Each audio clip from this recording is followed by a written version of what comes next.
building that you're in. The UC Washington Center was constructed by the University of California approximately 8 years ago to house academic programs, federal government relations, research units, faculty, and 280 students per quarter who are doing internships. So it's actually a mini university of the University of California here in Washington. One of the things that we do is try to showcase policy-relevant academic research in Washington and bring scholars out from the West Coast and the University of California system to discuss work that they're doing that may be topical and of interest to the Washington community. And today's program certainly fits that. We're very pleased to have Professor Steve Weber, who is a colleague of mine at the University of California Political Science Department of Berkeley and director of the Institute of International Studies. And he has, his organization has put together a really fascinating panel. I'm going to introduce the moderated panel, who will then introduce the rest of the panel. The article that Steve wrote is called "A World Without the West," and it's a very provocative thesis about whether the rest of the world is assimilating to the Western model or not, and what the policy implications of it would be if it doesn't assimilate to the Western model. And to moderate this, we have Nicholas Kostas, who is the editor-in-chief of the National Interest and the senior fellow in strategic studies at the Nixon Center. Nick is a frequent commentator on U.S.-Russian relations and Russian and Eurasian affairs, and earns his doctorate and master's at Oxford University, where he is a Rhodes Scholar.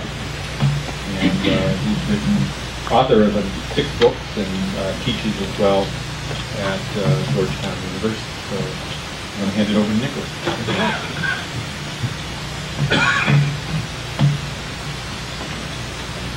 One of the themes of the presidential race this year has been that all candidates talk about restoring American global leadership, putting America back into a position where it can lead a coalition of other states to shape global policy. And there is a sense, when one listens, say, to Democratic candidates of wanting to hit a reset button back to 2000, returning the world to the state it was in at the time President Clinton left office. On the Republican side, perhaps even a little bit further to say maybe if we could even go back to the way things were in 1992 prior to President Clinton assuming the presidency. All of this assumes, however, that there is in fact a reset button that can be hit. And I think that what we are beginning to grapple with is the changes that have occurred in the global system over the last 8 years, and not just simply policies and personalities of the current administration, but structural changes in how the world's economy is functioning, flows of investment, trade flows, new geopolitical alignments are all perhaps creating conditions where it is not simply a matter for the United States to declare it is returned as the global leader and expects other countries to follow, as we had in that wonderful display last year at the climate conference change in Bali, where the U.S. Representative was saying the U.S. will lead and other countries are expected to follow. Turned around and saw that no other countries were really following the American lead. Is that going to be the exception or the norm in the coming years? The National Interest ran 2 interesting pieces to examine this last year. The first that Steve Weber and his co-authors did, The World Without the West. The second by Clint Leverett, looking at the emergence of what Clint in an earlier piece had described of as the axis of oil, joining with changes in global trade and financial trends, which meant that energy-producing countries and big manufacturing states, particularly in Asia, now hold a higher degree of financial leverage over the United States and positing whether they might choose to use it at some point in the future. And so we decided that it would be a good idea to continue to discuss these questions in this format today, and then to invite Frederick Kemp, the president of the Atlantic Council, to give his thoughts and opinions on this, and also perhaps, and I hope I'm not preempting any remarks you may want to make, but also the extent to which the reinvigorated transatlantic relationship between the United States and its key European partners in both old and new Europe has an impact on slowing this process down, or at least making it not as cut and dry that the U.S. is fated to lose a certain degree of its influence. Before I turn it over to Steve, who will start us off, and then we'll go to Flint and then Fred, just three interesting developments over the last several months that may or may not feed into the theses that we're going to discuss today. The first, that in 2007, that Russia, India, and China were among the main drivers of global economic growth, not the United States and not Western Europe having the lion's share of that process. The second has been the reports coming out, beginning with the GAO report from the end of last year and continuing, about the weakening impact of U.S. unilateral sanctions on Iran. That 12 years ago, the U.S. could put in a sanctions regime that deterred other countries from doing business with Iran. That in the last several years, U.S. sanctions are beginning to lose a certain degree of their bite if the companies of other countries either choose not to do business in the United States or have no American assets and prefer to do business more with Iran, that they are feeling less of pressure to abide by U.S. sanctions. That is a trend for the future. And then finally, it's been, since the declaration of independence by Kosovo in February, a very interesting global divide in the countries which have recognized and the countries which have not. Almost all of the recognition so far coming from the U.S. and Western Europe and a few states elsewhere, while many states in Asia, Latin America, and Africa, at least right now, are withholding recognition. We may recognize at some point in the future, but at least a certain degree of ambivalence about moving ahead with this, and one can contrast it with the almost quick recognition of East Timor in 1999, where it was almost recognized by most countries rapidly. Does this also portend a growing division between the United States and its European allies on the one hand, and other countries around the world less likely to accept the American lead on an issue? So with that, Steve, let me turn the floor over to you, and we're going to start this conversation. Great, thanks. Let me make a few comments just to get us started, outline some of what I think are the important facets of this thesis. Before I do that, I just want to pick up on something Nick mentioned. I think the big message that in some sense I and my co-authors were trying to send out, and it's a very simple message, but I think it's a hard message in many cases for Americans to hear, is that we are now entering a period in which the United States is fundamentally in a competition for leadership. This is not the indispensable nation in the terms that Madeleine Albright put it, whereas if we don't do it, nobody will. This is a period of competition for leadership, and one of the things that's just always struck me is how hard it is for Americans to sort of wake up and accept that fact. I was finishing graduate school just at the time that that conversation was truly being enjoined with regard to Japan in the economic sphere. And I think for me at least, the kind of takeaway emotional experience from that was it took us a decade to figure out that we really were in an economic competition with another great power. I wonder how long it's going to take us to figure out we're also in an ideological competition for leadership now.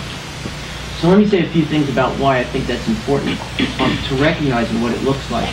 And to do that, I'm just going to quote Hu Jintao, who earlier this week or late last week told, in fact I think it was late last week, told the Australian Prime Minister with regard to the question about Tibet. The quote is, our conflict with the Dalai Lama or Dalai clique is not an ethnic problem, not a religious problem, not a human rights problem. It is a problem to safeguard national unification or to split up the motherland. In other words, he was saying this is an issue of core sovereignty. And it's defined in a way that many of us in the West see as a little bit retrograde, like hard shell territorial integrity and the absolute principle that outsiders should not interfere, whether they be other states, international NGOs, the international community, that this is a domestic affair of China and it's none of your business. What I want to say about this is not a bargaining position, in my view. And it's not political messaging. It's actually a firmly held belief. And it is the core, I think, of an alternative political and economic model of world politics, which we are seeing emerge. The Chinese, in some sense, have most powerfully, but not exclusively, been the articulators of it. And it's the country that we naturally see as sort of most visible in that conversation for a bunch of other reasons. But it's not exclusively Chinese. Second, this is a set of ideas that's actually of great attractiveness to a large number of people around the world, and I would even go so far as to say a vast proportion of the world's population. They just happen to live outside of the countries that most of us travel in and are most familiar with on a day-to-day basis. And third, it is ideological at heart, which is not to say there's anything wrong with it. It's just to say it's a set of ideas, and it underpins a phenomenon that we call the world without the West. So let me just say a couple of points about what that argument is. I developed this with a couple of graduate students, or one former graduate student now at the World Bank. So I want to, share credit with them for this. Basically, the central idea of this article and our ongoing research in this area is that there is now a significant group of countries that we see essentially as building an alternative or parallel international system that is not aimed at confronting the United States, because that's not a plausible way to gain power over the long term. But it's also not aimed at assimilating to an American-led world order, because they have no interest in doing that. But in fact is aimed at creating an alternative, which we call rooting around American power. Which, if you think about it, is actually a pretty reasonable way to try to establish your influence in a world where you can't really fight. Okay?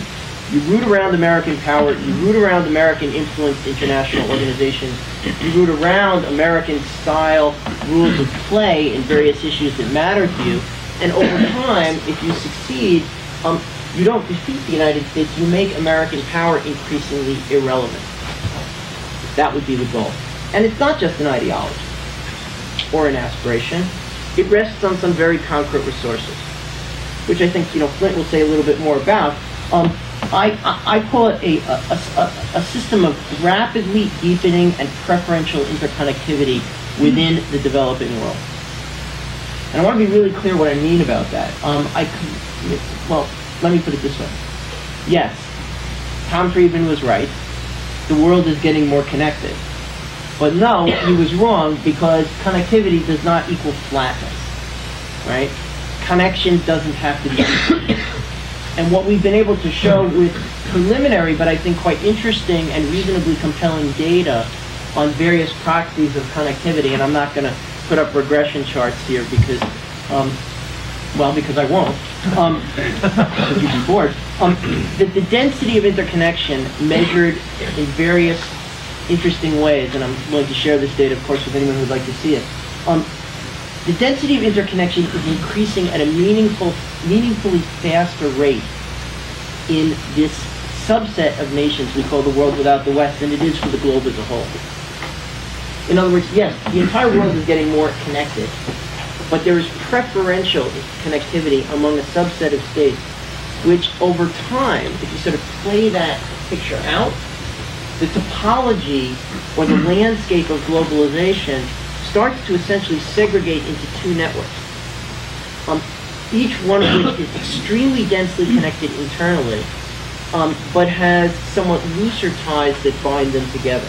They're still important, right? No one is claiming, and in fact it would be silly to claim, that this set of countries can disconnect either from the United States or from the global economy. But over time, as they become more densely connected internally, the significance of the connections that bind them to the West begin to decline in a meaningfully relevant way. That's what we're saying. That's the kind of concrete material foundation. We place on top of that a set of distinctive rules, institutions, norms, and currencies of power, all the things that people like me who think about international relations believe sort of make up the foundation of an international system, are being articulated in a very distinct way in this part of the world. The authority of the state to set the terms of social and economic life at home. Again, in a way that we see as being somehow kind of retrograde or backward looking, but which much of the rest of the world sees as being actually quite functional. A serious notion, which I'm quite sure Flint will talk about, that it's possible to draw sustained wealth from things like natural resources, industrial production, and the management of process expertise. Right? And when I talk about this notion in the part of the country that I live in, the Bay Area, people think I'm insane. Right? Because they say, doesn't all value come from the knowledge economy? And yes, some value comes from the knowledge economy, but I believe there is a plausible argument to be made, and I think financial changes over the last couple of months are starting to at least illustrate the plausibility of this point. That exactly some of the characteristics that people point out as being distinctive about the knowledge economy, goods that are non-rival, goods that are non-exclusive, and so on and so forth, make them, in fact, quite available to anybody in the world who wants them. And we are potentially entering a period, and I think there's, again, some evidence to suggest that we'll see this play out over the next couple of years in particular, where the rate limiting factor to wealth creation in most economies is not going to be the accessibility of knowledge, because that's available free to anyone who wants it. But in fact, it will be the energy resources, which are not available free to anyone who wants them, and which are owned, as well as other things that we now call commodities, like food and other natural resource endowments. And that the returns to investment in those kinds of things may actually be greater until we figure out what we think we're really doing with them. And finally, on the international political sort of element of this, we label it awkwardly in this paper, but I think it captures the essence of what we're talking about, a neo-Westphalian synthesis. A term that only an academic could love. But basically the idea being, these are hard shell states. And what the West misunderstood as interdependence, in other words, states becoming more interdependent upon each other, is actually just a set of bargaining relationships. And it's a set of bargaining relationships between, in this case, states that have essentially autonomy in how they manage those relationships. And so they bargain with each other in terms of their external relationships, but they staunchly respect the right of each to order its own society, culture, and politics internally. This is a world of bargaining, not a world of interdependence. Okay. I'm not going to talk in great detail about where the evidence for this comes from, as I suggested.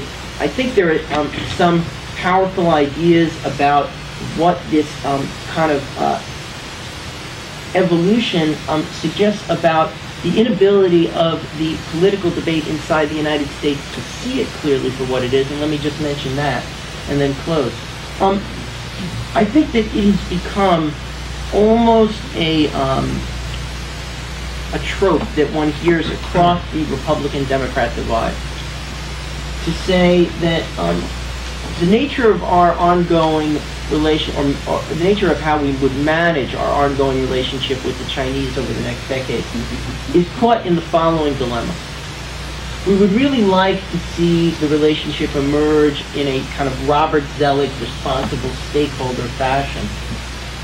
And we can do some things to try to promote a more cooperative relationship between the United States and the Chinese. At the same time, we have to hedge against the possibility that the relationship deteriorates toward a more conflictual set of interactions. And that the real challenge for a policymaker over, say, the next 5 years is going to be to hedge, to essentially do as much as we can to maximize the probability that we get the positive scenario while hedging against the negative scenario, but not allowing the hedge to turn into a self-fulfilling prophecy. That's the real risk. And I think that this has become almost a bipartisan consensus. And I think it actually diverts attention away from the fact that the choices and the strategic options in this kind of ongoing relationship are not only ours, but are in fact available at a different level to the Chinese and their allies, their adversaries, their compatriots as well. And that if there is some reality to this alternative structure that we're proposing is emerging out in the world, it suggests that at a minimum, it creates a set of bargaining options for the people on the other side of that divide that empowers them in their relationship with the United States. At a maximum, it creates another center of gravity, which is both economically based and ideologically attractive to a large percentage of people on the globe.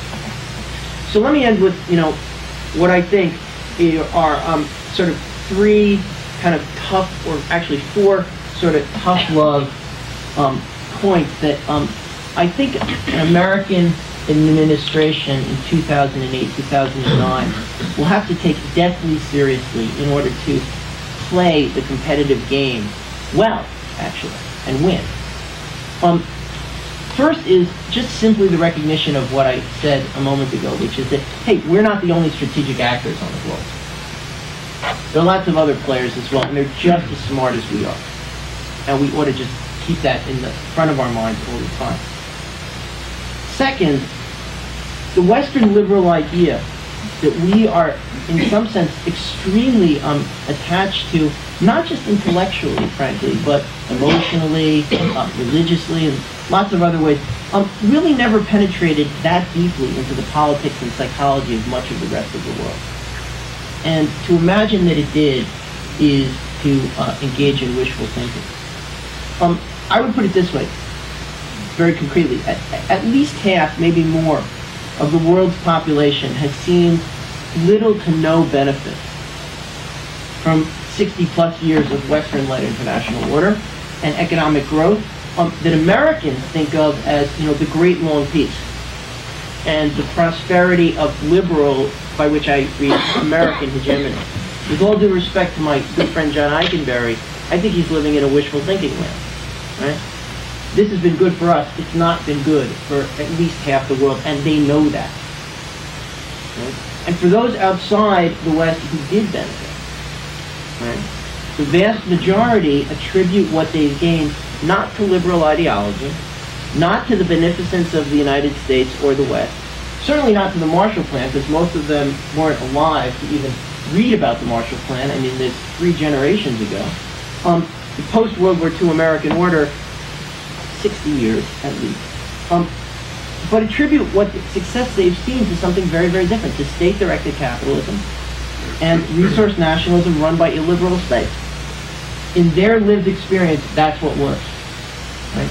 And if we take that seriously, if we take those things as facts and look them straight in the face, I think they create some real severe challenges, not challenges that can't be overcome, but real severe challenges of a kind that we haven't really faced up to when it comes to the question of what is a new administration, Democrat or Republican, in 2009 going to do to try to reassert and or kind of revitalize a new notion of what American leadership portends for the world in a way that makes sense for 2010, not for a nostalgic view of, say, 1962.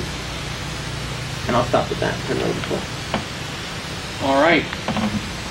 Thank you very much. I'm very glad to be on this panel. I think the framework of the world without the West is really one of the more important big think ideas to come out of the academic study of international relations in recent years. I think it does capture some really important ongoing trends in international politics. What I want to do is to pick up, in a sense, on his second pillar of the world without West, the world without the West, the idea that wealth can be, sustained wealth can be generated out of the exploitation, development of natural resources, and spend a little bit of time exploring that as a driver for new patterns of international politics. I think in many ways, if you wanted to identify what is the most important driver for the emergence of the world without the West, it is structural shift in global energy markets. Clearly, we are in a new world as far as energy is concerned. That new world is manifested most dramatically by the higher energy prices, particularly for crude oil, that we've seen since the turn of the millennium. There are many respectable voices out there who will argue that this new world of energy is, in the end, cyclical. Dan Yergin, for whom I have great regard, has argued this for basically the last 5 years. He says historically the oil business has always been a boom and bust business. This is like the 5th cycle of the modern oil industry that we're going through now. And even just a couple of years ago, he and his colleagues at Cambridge Energy Research Associates were predicting that today we would have oil prices in the $40 to $50 range because the market was going to respond, new investment in productive capacity, new production coming online, prices would come back down, we'd be in the $40 to $50 range.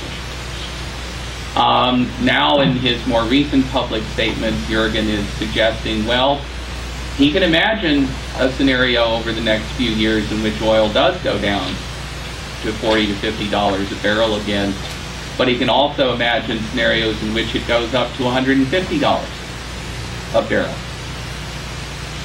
And this just confirms for me something that I've been saying since at least 2006, which is that the changes in energy markets that we are seeing that are driving higher prices are fundamentally structural. There may be some cyclical aspects to them, surely there are, but the most important part of what's going on is structural in character. And I boil down those structural shifts to 2 things. One is you've had a real demand explosion in the developing world. In the OECD world, the United States essentially accounts for rising demand for energy. But if you look outside the OECD world, you have had this demand explosion. And this goes well beyond the emergence of new demand centers in China and India, as important as that is. One factoid to underline this. We get very concerned about India as a rising demand center. Okay. Oil demand in India is increasing at a rate of something about 50,000 barrels per day per year. In the Middle East, oil demand is increasing at a rate of roughly 300,000 barrels per day per year. And you see this across the developing world, in the Middle East, in Africa, in Asia, in Latin America. You know, these countries have gotten themselves on developmental trajectories that are not going to be easily altered, and they're at places on those trajectories where their energy demand is exploding. That is a structural change. We will not be able to reverse that. And frankly, I don't think we really have any moral standing to try to reverse that. The second big structural shift is that productive capacity on the supply side of energy markets has been stretched all along the value chain. This is certainly true for oil and gas, but it's also true for coal, for nuclear power, for just about any other kind of energy you would care to identify. And for oil and gas in particular, the expansion of productive capacity is constrained by the increasing concentration of oil and gas reserves under the control of national governments and their national energy companies. International energy companies, the ExxonMobils, Totals, Royal Dutch Shells, ConocoPhillipses of the world, today control or own 7% of the world's crude oil reserve. That's it. 7%. Basically, 80% is owned by national governments and their national energy companies, which means that it is not going to be private companies and investors who decide at what pace resources get developed. Those decisions are taken today by national governments and their agents, national energy companies. And that is a structural change. In the 1970s, 1980s, the OECD world responded to an energy crisis by pushing for greater upstream liberalization in as many places around the world as they could. And out of that, you got big upstream plays in the North Sea, the North Slope of Alaska, over time, the Deepwater Gulf of Mexico, the Gulf of Guinea, etc. Well, there are no big upstream plays readily available to the international energy industry today. There is plenty of oil and gas to be developed, but the pace at which those reserves will be developed is now being taken not really by market actors, but by political actors. And that is an important shift. The result of this has been, obviously, higher energy prices, as we are all well aware of. But I think there is a real strategic consequence to this. And I'll ask you to take a look at this chart that we handed out, because I think there's a lot of important information brought together on this chart. My argument basically is that high energy prices are bringing about a real transfer of wealth, arguably the biggest transfer of wealth from one group of countries to another in the history of humankind. And with that transfer of wealth, there is, at least prospectively, a transfer of economic power. The first thing I'll call your attention to on this line is the energy price line, the broken purple line. We only carried this line through the end of 2007 because we wanted to be able to show sort of year-to-year changes in the energy price and how that correlated with changes in the current account surpluses or deficits of various countries. But obviously, you know, cutting it off at the end of 2007, when oil prices were in the $70 range, I mean, there's been obviously a further significant increase in prices since then. And the broken purple line, though, depicts a pretty steady upward progression in crude oil prices. And then what you have on that graph as well are bars that show changes in the current account balances of some important countries in this picture. And what it says basically is that there are winners and losers in this transfer of wealth and power. The winners basically fall into two categories. One category, obviously, are major energy exporters. Our sort of proxy for them is the bar for the Gulf Cooperation Council, GCC states, and Russia. And you see, as the energy price goes up, you see this very hefty increase in the current account surpluses of major energy exporters. That shouldn't come as any surprise. The other category of winners in this process are major manufacturing countries that serve major energy exporters.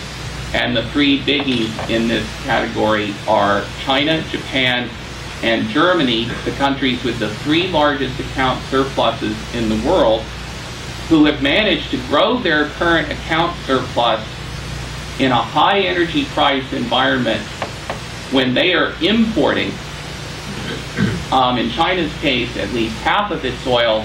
In the case of Germany and Japan, they're importing basically all of their oil. And they're paying out more and more for it, just like every other importer. But despite this, they have been able to grow their current account surplus because of their export growth. And increasingly, their export growth is not focused on the U.S., it is focused on new markets. Markets in the world without the West, and energy exporting countries are playing a very important role in that export growth. I just saw this morning before I came here, I think it's a piece of proprietary analysis, so I have to be a little vague about its provenance, but basically a piece of analysis sent to me by a big global network bank looking at how there is now evidence that the trade surpluses of the GCC states are starting to come down, not because these countries are earning less from exports, quite the contrary, but because they're now willing to spend more on imports for big infrastructure projects, things like that. But the beneficiaries of this increased spending by oil exporting countries, it's not the United States, it's not Europe as a whole. It's countries that already have big trade surpluses of their own. China, Japan, Germany. The United States is not benefiting from this. The UK is not benefiting from this. The EU as a whole is not benefiting from this. These oil exporting countries are now importing more from countries that already have big export surpluses. And I want to come back to that because I think that the idea that the winners in this process of redistribution, that the winners are deepening their economic interconnectivity is, if Steve has talked about the ideological foundation for the world without the West, the economic foundation is increased interconnectivity between the winners in this process.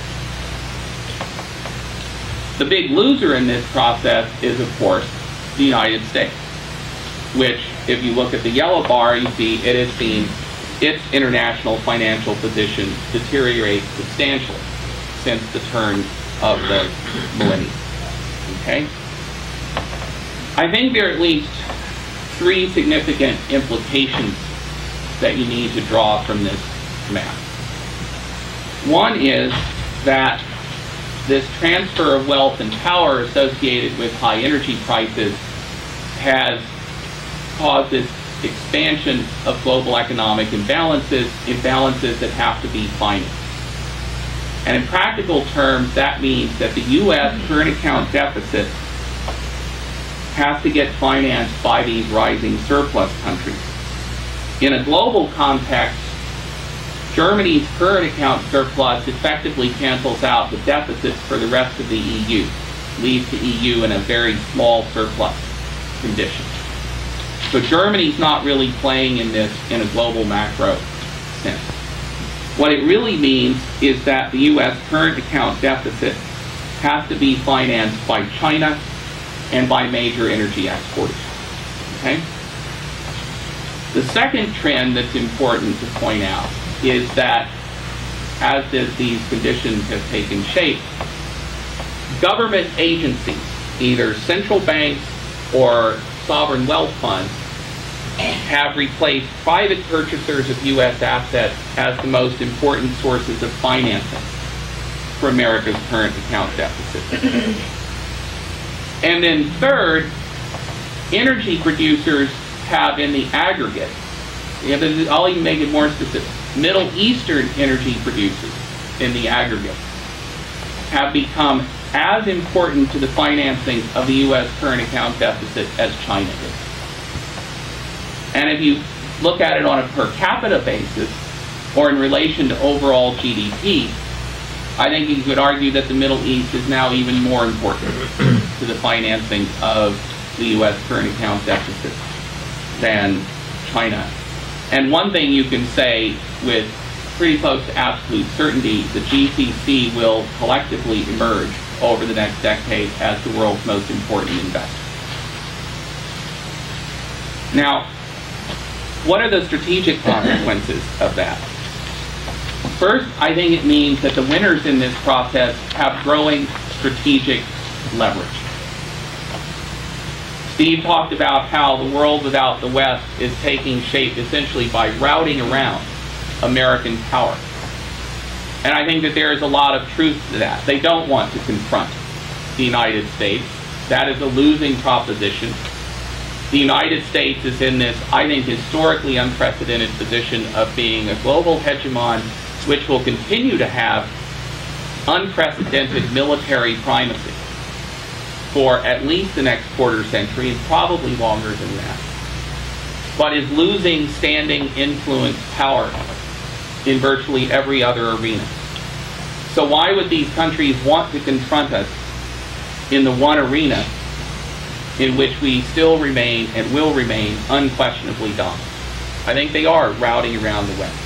But I think they're also doing something else, something that a political scientist at Chicago, Robert Case, described as soft balancing.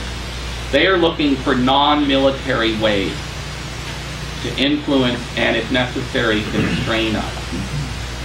And this chart is giving them real options for doing that down the line. Third, secondly, I would say, and it plays into the world without the West hypothesis, you increasingly see the winners in this process beginning to cooperate and deepen their interconnectivity, not just in economic spheres, but in strategic spheres. Look at Russia, China, and the Shanghai Cooperation Organization, which has already succeeded effectively in rolling back U.S. military deployments in Central Asia, and I think is essentially creating a strategic environment in Central Asia where the United States will be, if it doesn't change course very, very soon, will be essentially permanently in a sort of second place position in terms of competing for strategic influence in the Caspian Basin. Third, I would say, and I think I agree with Steve here, that the U.S. position in this regard is not unrecoverable. But recovery is going to take real change. And it's going to take real change economically, obviously, but I think it's going to take real change strategically. The United States is no longer going to be able to afford the illusion that it is the indispensable nation. We will not be able to afford the illusion that we can do what we want. We never have to prioritize. We never have to make trade-offs in our dealings with Russia, China, Saudi Arabia, Iran. That we can simply have this maximalist and undifferentiated agenda of things that we want, and other countries will essentially have to fall in line behind that. That is an increasingly dangerous delusion for the United States. Unfortunately, we have a foreign policy debate right now, particularly in the context of this presidential campaign, which is for all intents and purposes about some other planet than the one that's described on this chart. You know? And I'm basically an equal opportunity critic on that point. I think that Senators McCain, Obama, and Clinton are all avoiding 99% of the substance on this chart. And they're doing it willfully. So I don't think the U.S. position is inherently unrecoverable.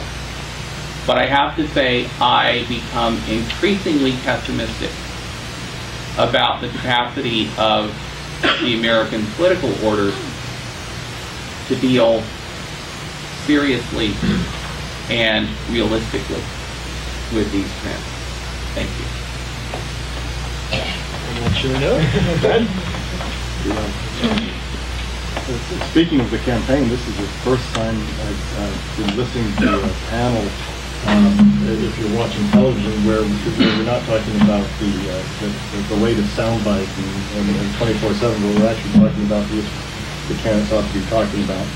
If we got a percentage of this sort of discussion right now within the campaign, I think we'd be a long way ahead.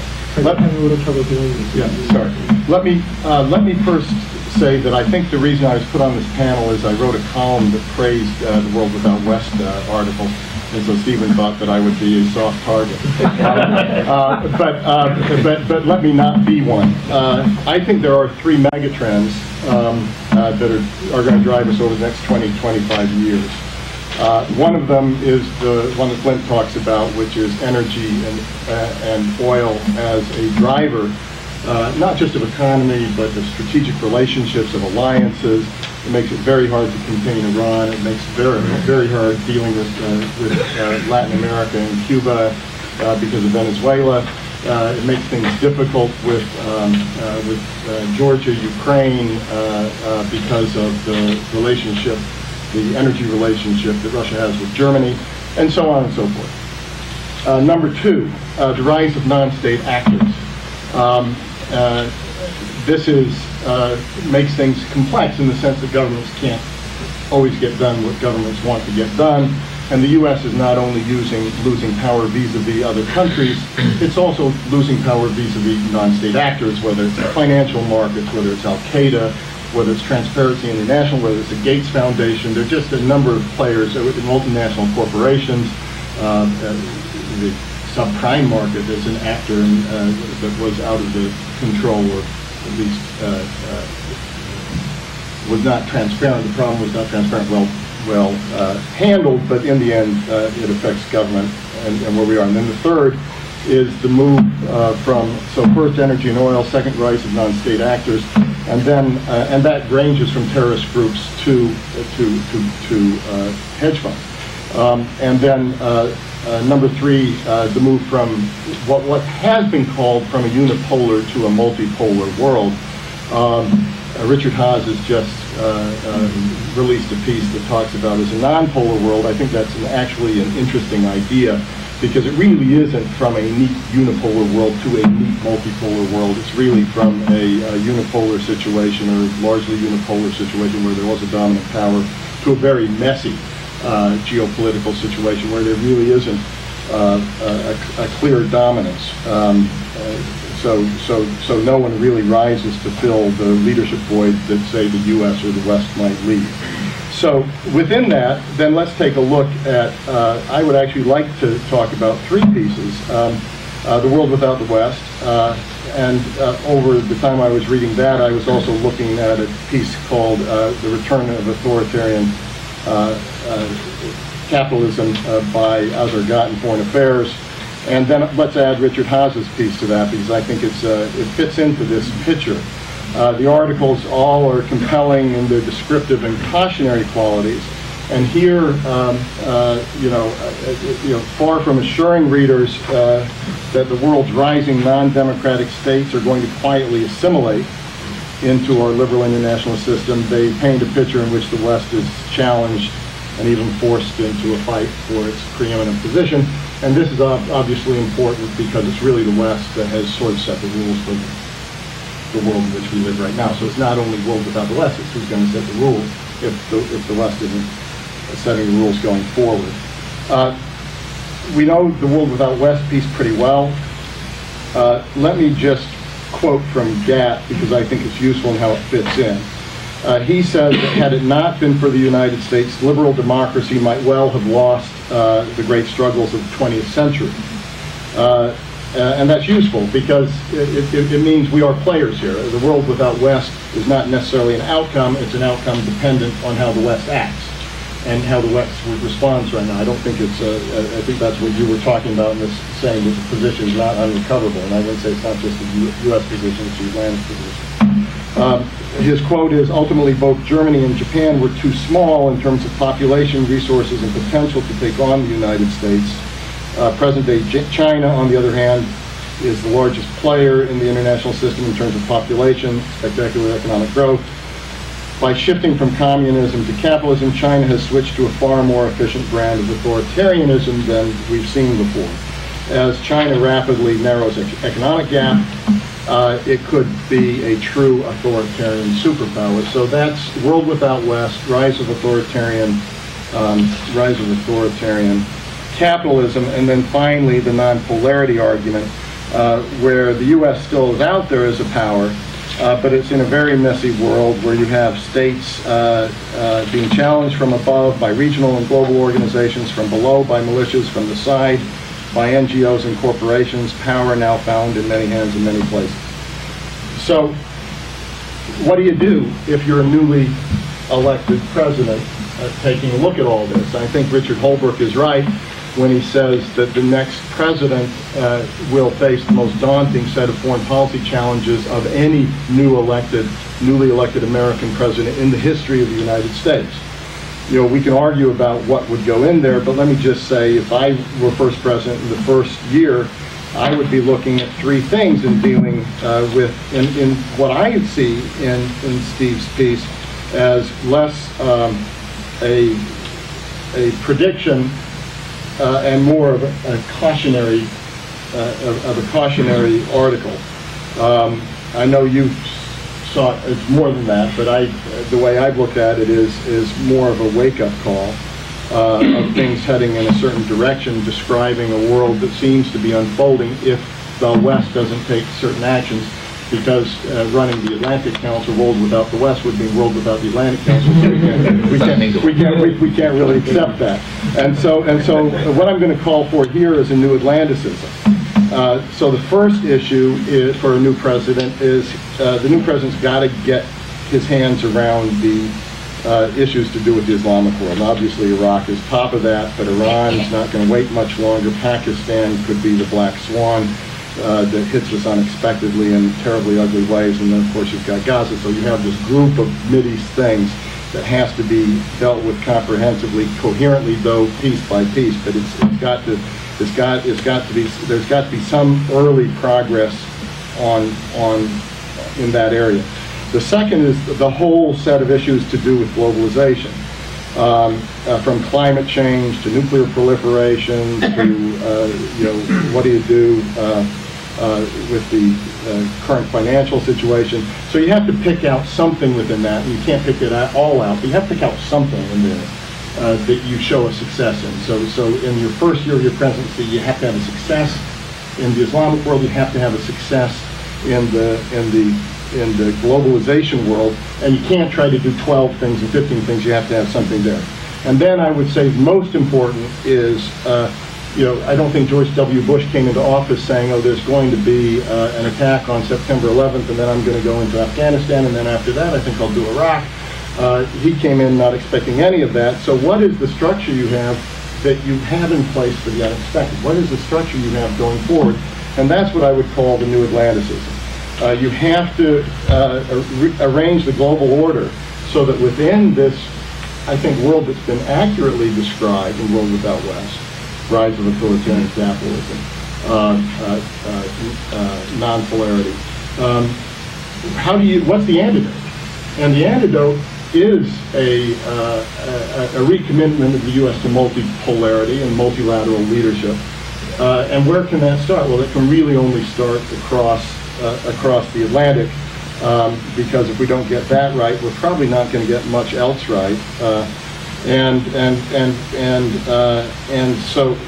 as one loses absolute leverage, it takes that much more concentration of like-minded powers, common civilization, Western civilization, from Plato to NATO, all the things we know. If you don't tap that, in a reduced, in a world of reduced U.S. Absolute size and power and leverage, then I don't know where else you're going to find it. So let me just go through a couple of the arguments in World Without West, and in a way say what this new Atlanticism should do about it. The World Without West outlines really a systemic change. As Steve said, a world that rests on a deepening of interconnectivity in the developing world. It really talks about nothing less than a new political economic order devised by these new powers while the old order stays in place. If I look around the world and try to figure out where that's happening, it's the new Chinese development model in Africa taking place alongside the IMF and the World Bank. It's in Central Asia that the Central Asian countries are Partnership for Peace members of NATO, but they're also members of the Shanghai Cooperation Organization. So you already see this happening. So knowing that undemocratic China is going to continue to grow and expand, seeing that Russia is set on a course of profound growth with little inclination to realign itself at the moment along more democratic lines, you have to realize that the extent to which the rise or fall, the extent to which we drop into the world Without West, has a lot to do with decisions we make lies in our own hands. The Euro-American bloc, which is truly the bedrock of the liberal Western system as we know it, is politically and economically already the counterweight to a rising China and a rising Russia and others, but it also is the place in which they become integrated. So you can see it one of two ways. So let me take a look at a couple of the arguments that Steve has made. Looking at China as, in a way, a place that's just going to keep on, turning over. 20 years lifted 400 million people from poverty, accumulated, I don't know what is it now, Doug and Heidi, it's 1.5 trillion, 1.6 trillion in, and look at my watch, 1.6 trillion in foreign exchange reserves. It's not one man, one vote, it's one man, one cell phone, as Steve has written. Russia then brought to world markets more of its vast fuel resources, has transformed its economy from an almost unprecedented recession depression after the fall of the Soviet Union to where it is now as a wealthy, self-confident, some people would say revisionist in its region of power. Now they're demonstrating their independence. If you look for a place where they're doing it, the Shanghai Cooperation Organization, which was created in 2001. Based on principles of equal rights, mutual respect, quote-unquote, non-intervention in the internal affairs of sovereign states. It's a little bit different than NATO in the way people perceive NATO. The U.S. is not even an observer there. Iran is. So, U.S. and European response. First of all, I think U.S. and European response, and this is where I fall out with Azergat. I'm not sure even the Chinese see themselves as a competitive model. I think the Chinese are having problems with their model. And I think long-term something there is going to have to give. One-party approach, one Communist Party approach to an increasingly complex, demanding, and rest of free market society is going to keep showing strains. We do a lot of talking to the Chinese, and I don't ever hear them say either that they want to be they've had a lot at stake in the world that's been created around them. And I think they see their resources for many years to come being tied up internally. And they are pretty worried about whether they can come to terms with the world as it's changing quite quickly, the smaller bumps of their countless protests, the larger bumps heading up to the Olympics. It's not going to be a smooth ride, and I think there we should work to continue to make China a stakeholder. We should continue to work to integrate them in a way that we haven't done very well with IMF, World Bank, and elsewhere, where they should be much more part of top leadership. But I don't see that as, I see their problems being more with their model not working for them rather than their model being an example for others. On Russia, it's a different situation. Also, I'm not sure it's so much of a model as it is an anomaly. I also think that the long-term trends for Russia will drive them back to the West. All you have to do is listen to the top CEOs of Russia to know that, know where they want to invest, know where they want to do their business. All you have to do is see the rise of the Russian middle class. You start listening to some of the top Russian leaders giving warnings about the increased economic costs over time of confrontation with the West. I think, again, it's going to be a bumpy ride. I think that we're talking about medium, longer term change. But with the new U.S. president, with a weaker Russian president, but young president that didn't come out of the intelligence background, there are possibilities. There's a possibility for an opening. And we know about the demographic time bomb. 140 million people in Russia will shrink to 80 to 100 million by 2050, depending on how you measure it. Their energy situation isn't that pretty. If you look at, they don't have enough gas, even for current deliveries over a period of time. They're going to have to deal with that. So I'd be interested in hearing from Clint how he thinks that's going to go. So number two, so there again, I would work to integrate Russia. NATO should make them some audacious offer in the next presidency. They're already, as much as they hate NATO, they're in Operation Active Endeavor in the Mediterranean. They're now saying they're cautiously optimistic they could make a missile defense deal that comes from Putin. They've got a Russian general at NATO headquarters. They have a NATO-Russian council, so they're the most taken care of the outsiders. So again, this is another one of the World Without West that can be brought in if a new Atlanticism figures out a better way to work with China, a better way to work with Russia. And then with the G7, with UN Security Council.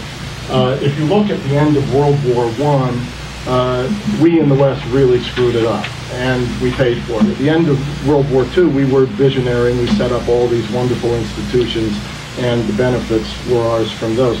At the end of World War III, the Cold War was somewhere in between.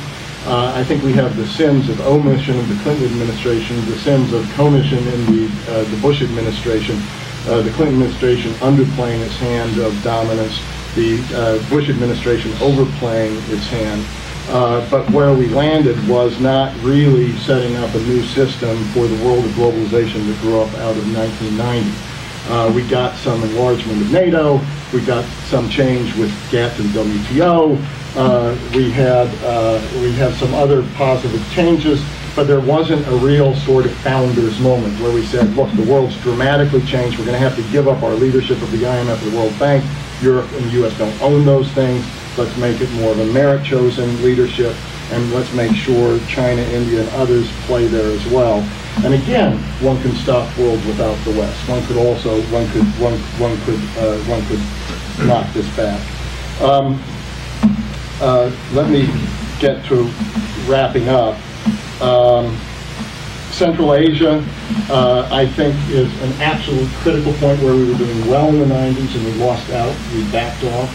It is probably the most interesting sort of geopolitical playing field right now because the Chinese are at work there, the Russians are at work there. It's a region that's sort of up for grabs. The U.S. is trying to make it fit somewhere in with the world in Pakistan and Afghanistan, but the Central Asians aren't quite buying that should be their region. And the EU would love to have a part of it, but the EU doesn't really know how to go about doing it. But it's an interesting place to watch. I think Central Asia has got to be a place where the U.S. re-engages with Europe.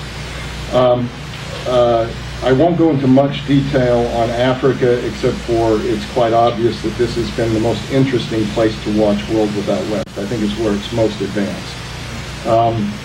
I talked to a South African CEO in the coal liquefaction business who can't get into the U.S. market, and he lost a deal in Kenya to a Chinese competitor, and he was really distraught and upset because he got so underbid by the Chinese because of the cost of their engineers and their labor, until the Chinese brought him in because they needed his technology, and now they're doing a JV with him throughout Asia. And this deal, the financing, the technology, the customers, there's not a Western piece of any of this.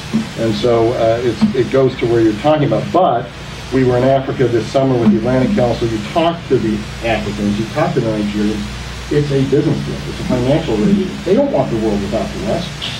They like China because it gives them a better idea, a better chance to get a better deal. So we have to re-engage there. Let me just sort of knock down my own argument, which is, and then on energy, it's obvious what the new Atlantic system has to do. It has to have alternative resources, better energy security. We have to reach better agreements about where to go forward. You can flesh this out. I'm not an expert in this area, but clearly it's got to be front and center of what the new Atlantic system has to talk about. So, a newly elected president's first trip ought to be to Europe, and the first trip ought to be to Brussels. And the first trip should have stops, and long stops, at the EU and at NATO. It has to put NATO and the EU together right from the beginning of the administration, and it can be done because you now have Sarkozy and Merkel on the other side. You don't have Schroeder and Chirac on the other side. So it's possible. It's more possible with one candidate or another candidate. You know, I'm nonpartisan. I haven't declared myself for any of the candidates, but any trip through Europe will teach you that a Barack presidency is going to make this a lot easier. Whether he has a vision to do it, and whether he cares about Europe, even as the head of the subcommittee, is another question altogether. Yeah, he does. Please repeat. Any Barack president is going to... Sorry? President. It could be easier with the I'm saying all of this is easier with Europe in terms of changing attitudes and moving things in a Barack presidency. All you have to do, I think you have to ask yourself. I mean, the Europeans have high respect for John McCain. They have high respect for Hillary Clinton. What I'm reflecting is the Kennedy-esque kind of mood that would come with an Obama trip through Paris or Berlin. It would send up sparks in a way that a Clinton trip or a McCain. I'm not saying this is a partisan. I'm saying this is a factual observer who has been to Europe and has heard people. The question is whether that is in his geopolitical vision. I think in some ways Hillary Clinton and John McCain get Europe a little bit more than Barack does, but he actually has the better chance to do what I'm talking about because one would be more open to a bold new idea about the new Atlanticism. Here's the problem with the new Atlanticism. Europe's demographic issues, non-integrated Muslim minorities, overregulated economies, the fact they can't get their own act together, the fact that they can't deal with their biggest geopolitical issue, which is Turkey, the fact that Germany seems to have given the Russians a veto regarding Ukraine. There are all sorts of problems with the Europeans, but what this administration did in its first term is it wrung its hands and it gave up. We've never given up on our European problems before. We've always known we had to lead Europe. And now, we've always known there were European leaders that wanted us to be there and help them do that. This is a defining moment for the European Union. It's a critical moment of definition of where it's going to go. And for us not to be more deeply engaged, we've now done a strategic framework with Russia. It's time for us to do a strategic framework with the European Union. It's time for us to do a new strategic concept with NATO. It's time to think big again about the Atlantic. I don't have all the ideas of exactly what should be in that framework or what should be written in that Atlanticism. I've sort of given an idea of some of the pieces that should be with it. I think it really is important that becomes the third part of taking on the Islamic world and the problems we're dealing with there, taking on the issues of globalization, and then recreating the team that can actually give you the platform for dealing with a very challenging 21st century. Thank you very much. To do a quick roundup, and then I think we have about 15 minutes or so, 15 minutes to a half hour or so for questions, and then choose to adjourn. Let me just say that between the New Atlanticism and the world without the West, there is one group of countries that we will also have to take into account, which we could maybe label the Southern democracies, Southern sovereign democracies, not in the Russian use of the term, but states we could take as representative India, South Africa, Brazil, states on the one hand which have developed and sustained liberal open political orders, have opened and liberalized the economies, but also are very suspicious of anything that smacks of Western imperialism.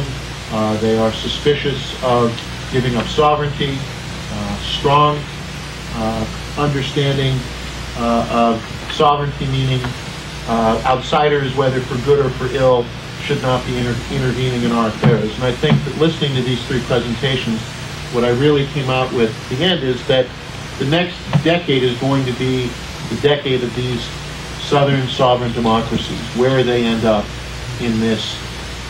Do they become part of this New Atlanticism? Do they become world without the West? Do they, as Fred said, that some of these Central Asian states, they can be both in partnership for peace in the Shanghai grouping. Do they hedge their bets? Do they stay equally distant from both camps, as it were? When one looks, say, at the Indian scene, you can see Indians who talk about the importance of joining together with other democracies. You can find Indian counterparts to our own John Randolph or John Quincy Adams saying the survival of our own democratic order at home has nothing to do with what other countries do inside their borders. The fact that other countries may be authoritarian does not have an impact on us. We've seen this debate about what they should do vis-a-vis Iran, what they should do vis-a-vis Myanmar, Sudan, the extent to which democracy will push them in one direction and sovereignty will push them in another. I think it's one reason why you've seen a certain receptiveness to the Shanghai proposition that every state runs its own affairs and no state tells another one what to do. I found it interesting looking at the recent Russian parliamentary elections to read about them, how they were covered in the Indian press. And the Indian press was very neutral. It sort of said, the OSCE said these were terrible elections. The Shanghai grouping said they were great elections. You, the reader, Indian reader, now you have the judgment of the OSCE and the Shanghai grouping, and we're not going to editorial.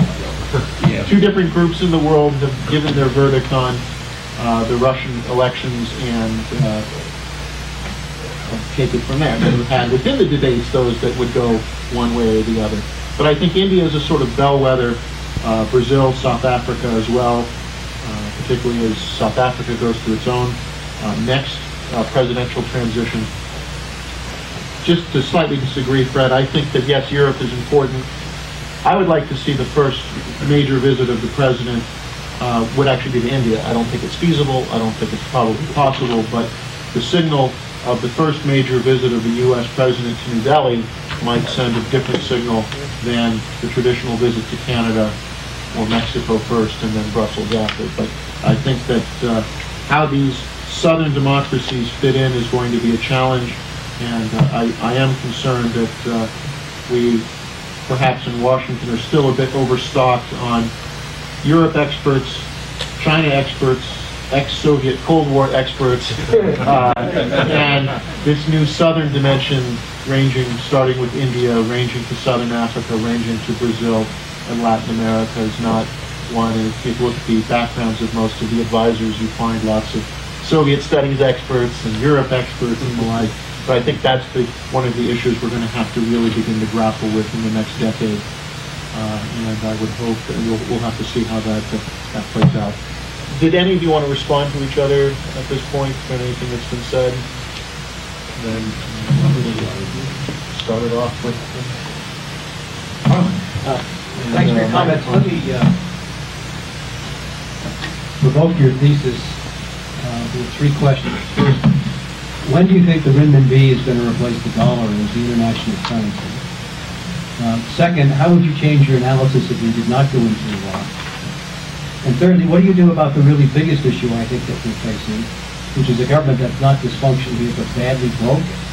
And even if you came up with the right president and the right policy, implementing that, and as a footnote for Fred's marvelous plea for Atlanticism, the same thing applies times 10 in NATO. We made our best effort for a strategic concept. I don't think we're going to get one worth the weight of salt in our lifetime. And Afghanistan may intervene before then, and we may just see more on NATO. So I wonder how you might respond to those three provocative questions. Harlan, I've been asked to quickly rephrase questions for the taping, so I'm not doing this because your questions weren't clear, but so that the tape, the podcast gets it, which is the three questions, when will the renminbi replace the dollar? How would your analysis change differently if it was we had not gone into Iraq? And is the problem not that the government is dysfunctional, but that it is broken, and that the difficulties, say, that NATO is facing in Afghanistan are signs of this? Just very briefly, I'll speak to the Iraq piece for a moment, and maybe others will pick on some of that. I mean, I think the renminbi will not replace the dollar because the dollar will not be replaced.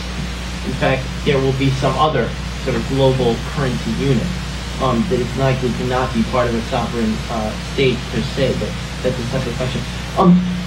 What struck me about this conversation is that the three big sort of problems that need to get solved, and I don't mean by that concrete problems, I mean sort of intellectual problems in the sense that we haven't actually figured out where we as the United States ought to stand on that issue, are all separate from anything having to do with the Iraq problem. Maybe they're exacerbated by the Iraq issue, but they're not connected to the Iraq issue directly. And what I heard come out of those sort of three issues were just going to state them because they don't have anything to do with Iraq. It's ambivalence. Like, let's take the non-state actor question, right? We don't have a thoughtful, considered position on whether or not this is a good thing for the United States or a bad thing for the United States. Do we want a world where non-state actors are much, much more influential or not? Right? The Chinese, let's call it this world without the West ideology, has taken a very clear position on this question. We have not. That has nothing to do with Iraq. Second, when it comes to integration of rising powers, if we're going to talk about asking people or other states to share the price or the pay for a piece of their contributions to global public good, right, as an integrated move, are we also willing to share decision responsibility, right?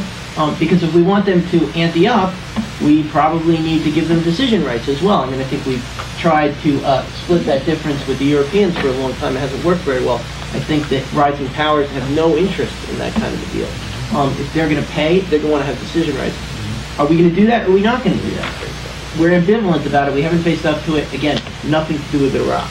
And third, I thought interestingly came out of this conversation, I don't know if it's Africa or the southern tier democracies or some combination of that place, but, well, do we actually, well, let me put it this way, Fred made the point, we could reconfigure our policy towards the continent. The Chinese are way ahead of us on the Africa question. We have 1 vote 08, and even that's kind of Bono, not American. And so it's something. Do we actually want to compete for the allegiance and alignment of those states? Is it worth it to us? Right?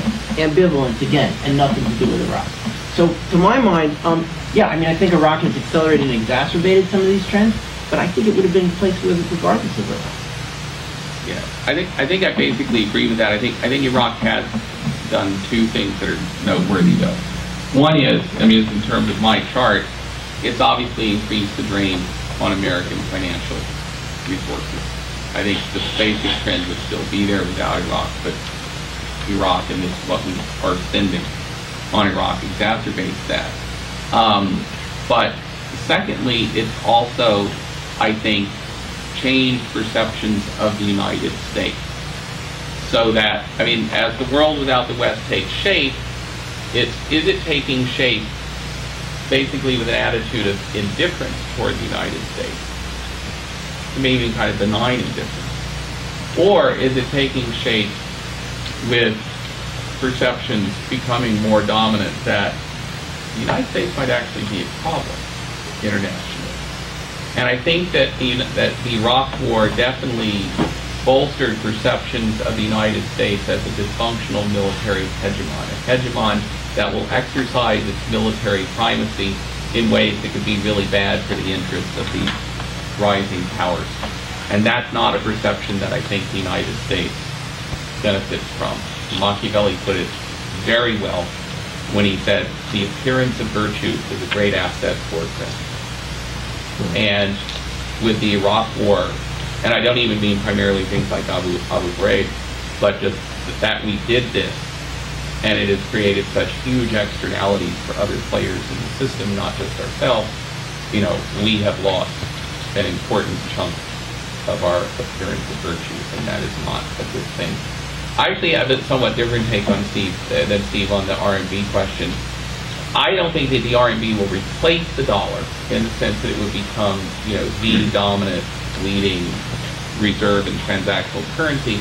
I think it will gradually supplant the dollar. And so the dollar is going to remain an important international currency for a long time, but I think its role is going to diminish and other currencies will come up. First, the euro will come up, but over time, I think the RMB will.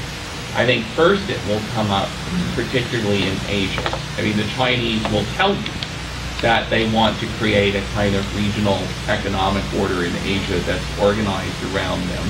And having the RMB function not just as a transactional currency, which is already starting to do more and more, but function as a reserve currency is an important part of that. Now, right now, the RMB is starting to function as a reserve currency, but for countries like, you know, Mongolia. If they want to have a wider role in Asia, they're going to have to basically be willing to let the RMB appreciate, effectively let it float, ultimately. Now, I think in terms of where China is in its economic trajectory, we may be, you know, we may be 10 years away from that. But I think over time, that is where we're headed. Let me deal more with the government effectiveness, in particular sort of NATO West, US EU effectiveness, and then very, very briefly with Iran. On the problem with US-European relations right now is there's absolutely nowhere to discuss things strategically. There's no place to have the conversation. In NATO, you can't have the conversation because it's too constrained. The French say it's a military alliance, others say it's a military alliance. At the NAT, the North Atlantic Council, you cannot discuss Russia. You cannot discuss Iran. You can't discuss anything that hasn't been passed to NATO. So there's no strategic discussion. On top of that, the European countries are increasingly sending not the same level of ambassador to NATO. They're sending their best ambassadors to the EU, the ones that are most connected at home, the ones that are the biggest risers. They're sending good people to NATO, but not of the level they used to. So it's not happening in NATO. The US-EU summits are set pieces. They're not all that exciting. So it's not taking place there either. It used to take place at the Quad. It used to take place with the US, France, Germany, and Britain having talks every month. And there was this really tight connection. Everyone understood where the other one stood strategically. A lot of people were kept out, but it worked. And so the real question for me is, you know, all the problems of NATO, the caveats, the, you know, over bureaucracy, the fact that it's not able to discuss these things, the problems in NATO-EU relations, you know, the Turkish problem that blocks getting the Turkish-Cyprus problem that blocks getting the two together to work effectively on issues.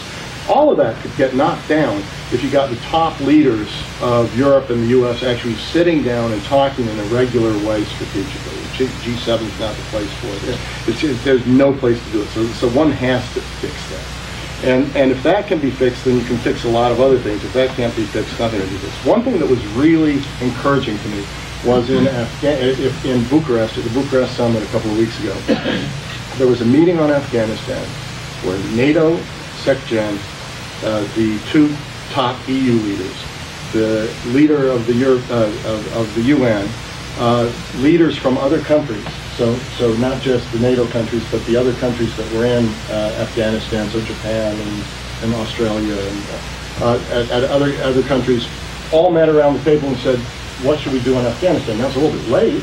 It would have been nicer if they did it earlier, but they did come out with a vision statement, and they did sort of all join hands and say this has to be comprehensive. NATO doesn't have the agreement. That's actually an interesting format. That could be used again. You know, the countries that are involved, NATO, EU, UN, and then add African Union if it's an African issue. Add, you know, so this actually is something that might work. Iraq, Harlan, I think the real question is what happens in the first year with a new president for Iraq. Does a premature withdrawal make it the albatross around your neck throughout? Does the lack of a premature withdrawal make it it's a terrible situation, but I think the real thing it did was it would saps a lot of the money and energy to take on a lot of different things. And if you just imagine what would have happened in this administration if we had stopped at shock and awe, and the world stood back and was shocked and awed. And I don't think there's a lot of shock and awe at the moment, and I think that impairs our ability to do both things.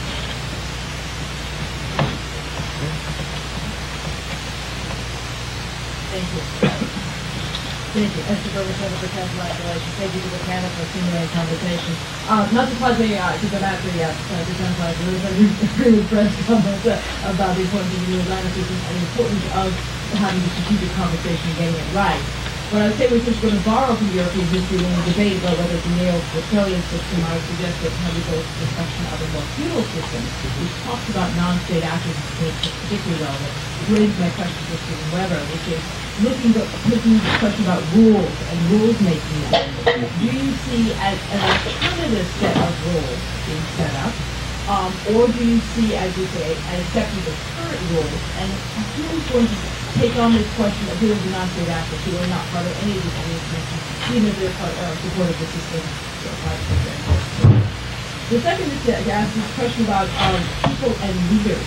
In your presentation, you talked about the idea that, in a sense, that really large portions of the world population have not benefited from the liberal chapter over the past 6 years from this group.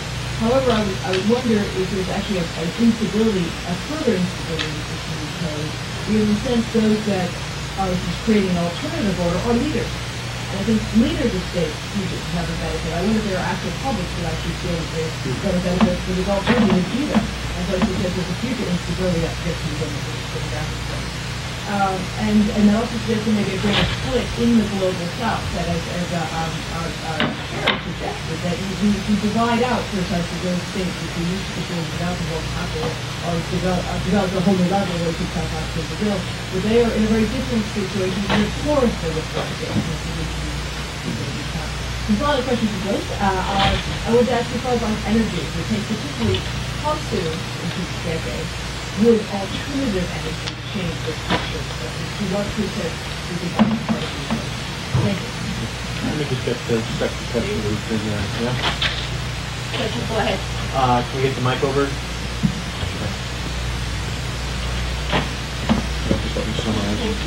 Yeah, I think it fits well. Helga Flores for the Heinrich Böll Foundation, so I'm also in the transatlantic business.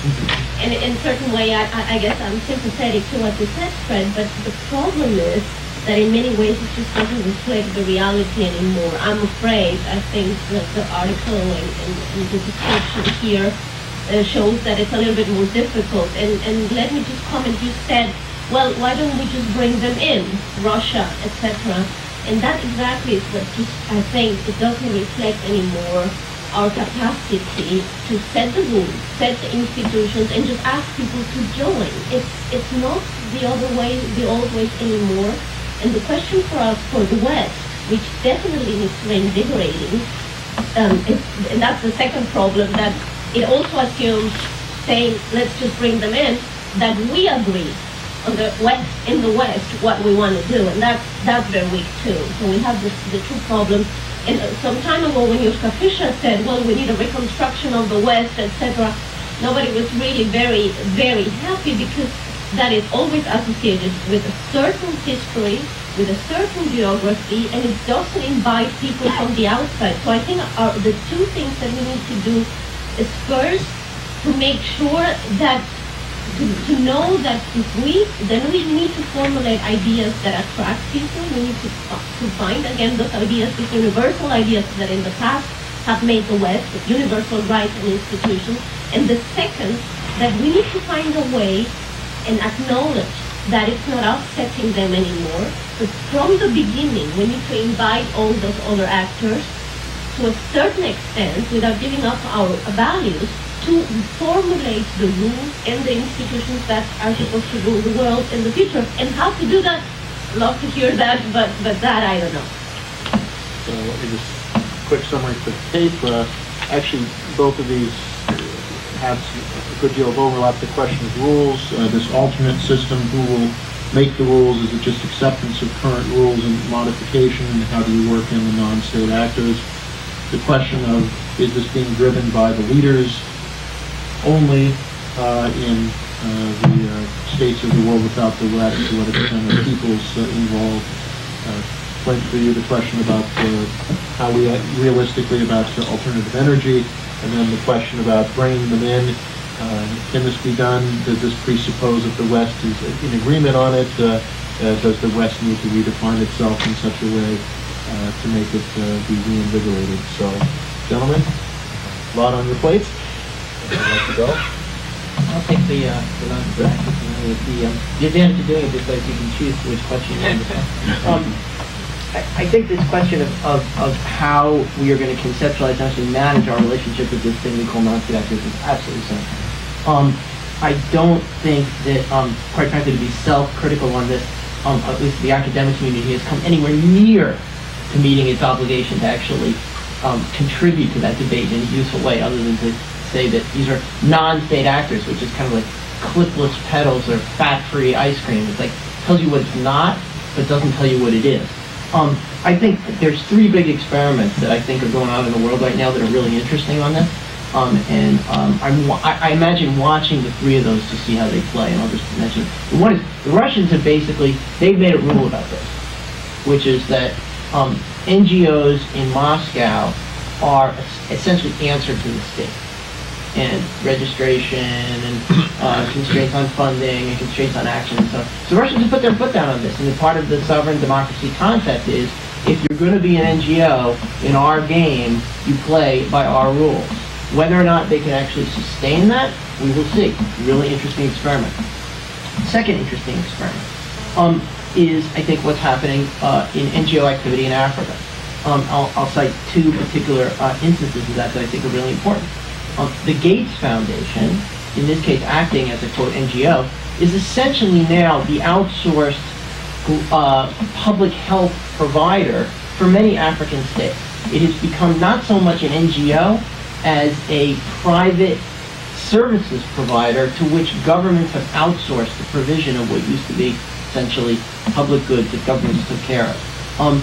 How are they going to manage that when, I think it was probably about 6 weeks to 8 weeks ago, there was an extremely important and perhaps overly critical, but I think very significant article in the LA Times about the dysfunctionality of some of the Gates Foundation's programs in many African states. I mean, because of the concentration on AIDS, it's diverted resources from lots of other stuff, it's not working so well. Well, government agencies deal with that kind of thing all the time. They have a process for dealing with it, not always terribly effectively, but at least there's some accountability.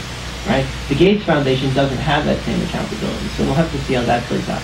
I think there's a really interesting tension there. I mean, I joked earlier about Bono and One Vote, but the One campaign is really interestingly, I think in a kind of peculiar way, about getting governments to sign on to their agenda. And in a conversation, or at least in this case, political candidates to sign on to their conversation with one of the folks involved with One, I said, why the hell do you want governments in on this game? Right? You can you've got Bono and you've got Facebook and you can raise money without. What do you want? You want USAID to be telling you what to do and not to do? Why do you want that money? They haven't made their decision about that. Finally, here's the question that I think will be most interesting to see over the next couple of years.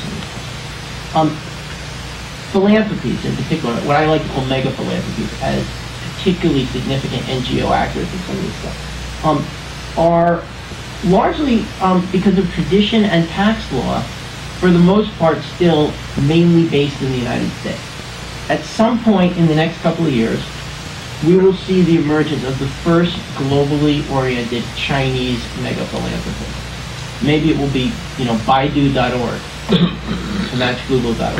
And I'm sort of like, without being sort of snarky about it, what's going to be their business model? What are going to be their objectives? That's what I'm really interested to see on this. I don't think we know the answer to this question. Let me take up the energy question for a minute, and will let me also address something that Fred said about an energy security dimension to a new Atlanticism. I am bearish in the extreme on alternatives to hydrocarbons. The latest work by the International Energy Agency, looking out to 2030, says that basically under any conceivable scenario, the world continues to get the bulk of its energy from hydrocarbons, oil, coal, natural gas. Shell, in its most recent round of scenarios, basically thinks you have to go out to 2050 to begin to see appreciable changes, and I actually think the Shell scenarios are probably a little too optimistic on that front. There is a very basic reality that has to be confronted. Even at $100 a barrel or $110 a barrel, oil is still basically the cheapest produced liquid on the planet. A comparable volume of milk will cost more than a barrel of oil. A comparable bottle of this will cost more than a barrel of oil, even at $110 a barrel. Comparable volume of Diet Coke. I haven't even started talking about, Chanel No. 5. Okay? It is the cheapest produced liquid on the planet, and when you look at what the energy density, the ease with which it can be transported, stored, etc., etc., etc., any replacement for hydrocarbon-based energy has huge obstacles to overcome to come anywhere close to economic competition with hydrocarbons. And then you get into this, how much are you willing to invest in new infrastructure to make this work?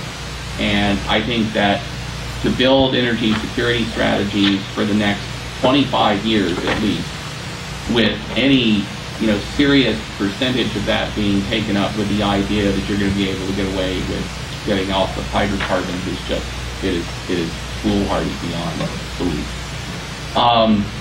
That being said, I think energy security could be part of a new Atlanticism, but it's going to have to take some really serious changes in policy orientation. We've been talking about sharing power, sharing decision-making authority. The International Energy Agency is a good example. We would, in theory, like to have China and India participating in the IEA. These are the two biggest rising demand centers. They're not in there now. If you did have some kind of supply crisis, what these two countries did on their own to completely disrupt what the IEA might do in terms of releasing stockpiles and so forth. Well, okay, but we say, you have to be a member of the OECD before you can get in the IEA. You have to have this 90-day stockpile built up. And what exactly is their economic incentive in China and India to do that? Never mind. But then, what's really the killer is, if China and India, even if they sort of overcame this OECD stuff and this 90-day stockpile stuff, if they were to join the IEA today, they would get weighted voting power in the IEA based on their oil consumption in 1974. Now, are we really going to be willing to reinvent the IEA, to share decision-making authority in that organization, to make it at all plausible for China and India to think that it would be a rational decision on their part to join? Now, there's an interesting transatlantic conversation to have. I think the real nature of energy security for OECD countries moving forward, it's not going to be about alternatives. It's not even primarily going to be about, demand management and doing things with the IEA to try and kind of get you a little more insurance against the supply disruption. The real crunch is going to come with, what are you going to do to incentivize supplier states to make the kind of investment decisions that they and only they can take to expand production of oil and natural gas? What are you willing to put on the table with Russia to incentivize those decisions? What are you willing to put on the table with Saudi Arabia and Iran to incentivize those decisions? Unless you're really prepared to approach energy security in that way, I don't think you're serious about energy security in this space.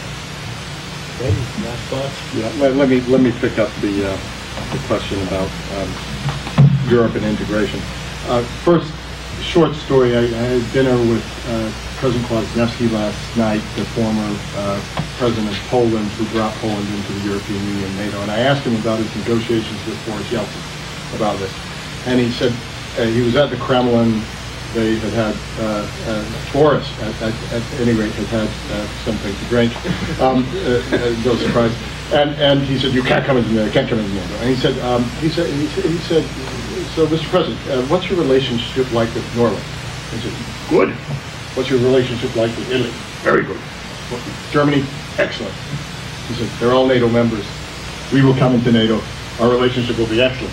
And in a way, Yeltsin was willing to buy that story.